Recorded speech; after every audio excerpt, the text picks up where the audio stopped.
Hello, I'm David Chaston with 90 at 9, brought to you by interest.co.nz. This week, everything you need to know in 90 seconds at 9 o'clock, with news a pall is starting to appear over some core data as the trade consequences start to bite.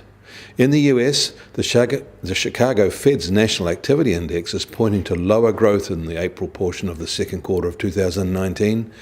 This was below expectations and was a deeper fall than for March, and has been driven lower by a weakening factory sector. This data confirms earlier Fed data, and that makes it 3 out of the past 4 months in decline. That sagging may be one reason Ford is cutting 10% of its salaried workforce. That involves about 7,000 people.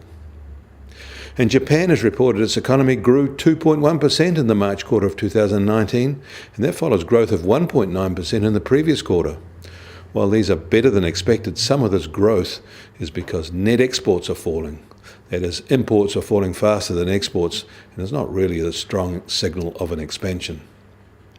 In China, home mortgage interest rates fell in the March quarter, a sign that their looser credit policies are feeding through to their housing markets.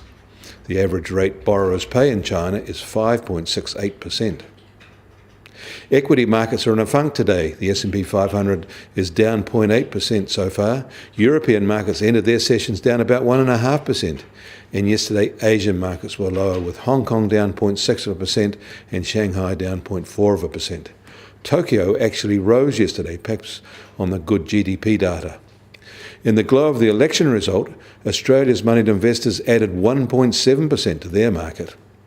Aussie banks saw their values pushed up much more, with CBA up 6% on the day, Westpac up 9% on the day, NAB was up 8%, and even ANZ was up 8%, all in an investor relief rally.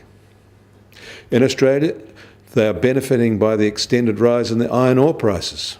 The gains are remarkable and are lasting much longer than you might expect, even after the Brazilian crisis. But among the rises post-election are Australian electricity prices, as markets grab gains after Prime Minister Morrison said his government will be hands-off in this sector.